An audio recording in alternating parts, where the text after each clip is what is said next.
susunod na programa ay rated PG. Ito ay nangangailangan ng patnubay at gabay ng magulang para sa mga batang manonood.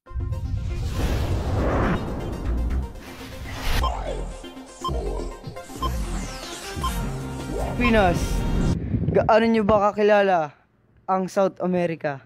Sa Amerika yun? Kontinente yon. Ano nga ba? Anong lokasyon nito? Lugar, interaksyon ng tao at kapaligiran, galaw ng tao at mga rehiyon. Samahan niyo ako para mas maintindihan natin ang 5 tema ng heograpiya ng pang-4 na pinakamalaking kontinente sa daigdig.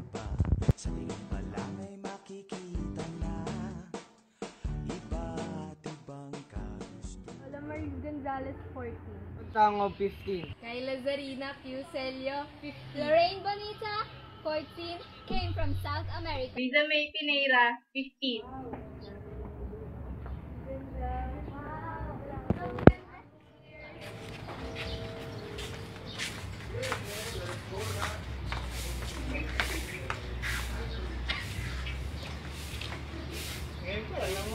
Hi, anong name mo?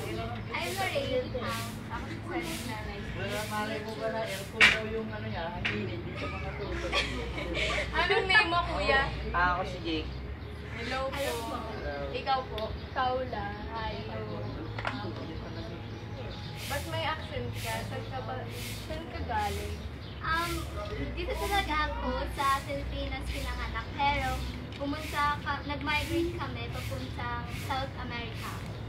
Galing naman.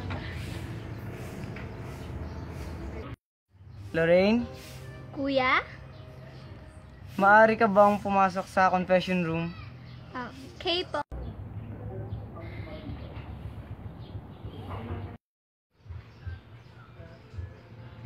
Hi, Kuya! Kamusta ka? Okay lang naman po. May ibibigay kaagad akong task sa'yo. Kuya? Ano po yun? Total galing kang South America.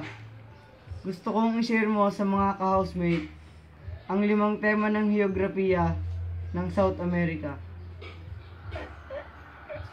Okay po. Liza, kayo ano mga pangalan niyo? Ako si Jake. Ako si May. Hi.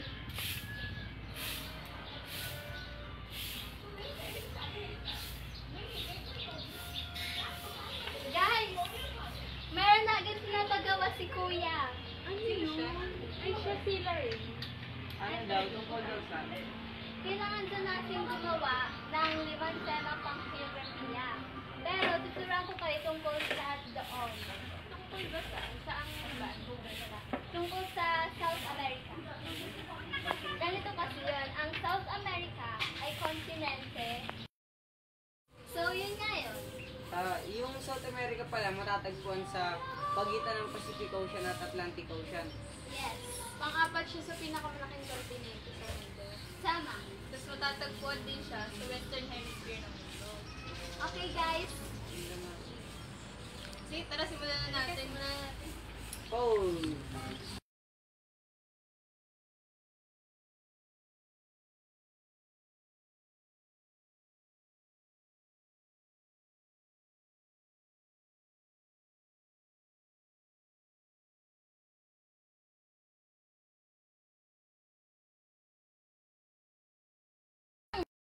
Ang lokasyon ng South America ay matatagpuan sa pagitan ng 12 degrees north hanggang 55 degrees south.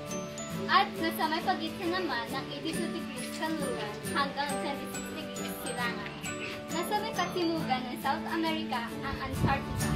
Kung kaya't ang mga bansang narito ay pawang may mga klimang malalamig.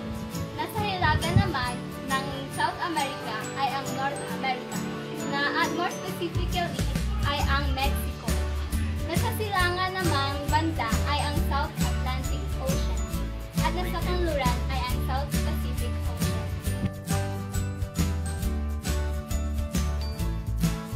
Susunod naman ay tungkol sa interaksyon ng tao at ang kapaligiran nito. Ang pinaka-importanting industriya sa South America ay ang kape, tubo, tabako, pangingisda, natural resources, at handicrafts. At dito natin mapapansin na malaki ang ginagampanan ng kapaligiran sa pamumuhay ng bawat mamamayan.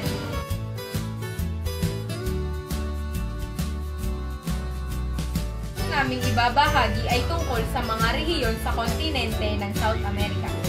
Alam nyo ba na ang South America ay may maraming iba't ibang klase ng tanawin mula sa mga aktibong bulkan, malulusog na kagubatan, madadamong kapatagan, hanggang sa mga malinis at maputing buhangin sa baybaying dagat ng Brazil at ang engranding snow cap ng Andes. Ang mga kahanga-hangang rehiyon sa kontinenteng ito ay ang Patagonia, Andes Mountains, Brazilian coastline, the Amazon na may pinakamalaking ecosystem sa mundo at ang The Pantanal. Nating tatalakayin ay tungkol sa lugar sa South America. Ang klima sa Timog Amerika ay klimang tropical dahil ito ay nasa linya ng Ecuador. Ang apat na bahagi na nakararanas ng mabigat na ulan ay ang Amazon River, French Guiana, Guyana, Suriname, Timog Gandura ng Chile, Colombia, at Ecuador coast. Ang Tierra del Fuego sa Argentina ay ang pinakatimog na lungsod sa buong mundo. Ang Victoria Amazonica ay ang pinakamalaking water lily sa buong mundo.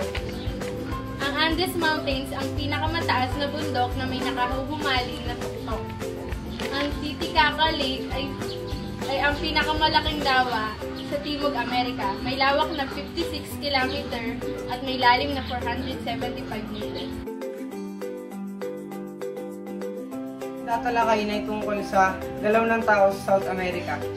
Alam niyo ba, ang South America ay nakararanas ng makabuluhang pagbabago sa daloy ng pandarayuhan sa loob ng huling dekada, na may mas maraming kilusan sa loob ng rehiyon. Pangunahing dahilan para sa mga manggagawa at isang tanggihan sa imigrasyon ng rehiyon bilang isang resulta ng mga pabubuti ng ekonomiya ng South America at mabawasan ang tsansa sa ibang dako. Ang Argentina, Brazil at Chile ang pinakamalubang na himok ng rehiyonal na pandarayuhan. Ang Brazil ang ginawang destinasyon para sa pandarayuhan mula sa labas ng kontinente. Ang pandarayuhan sa labas ng South America ay karaniwang sa Amerika at Europa.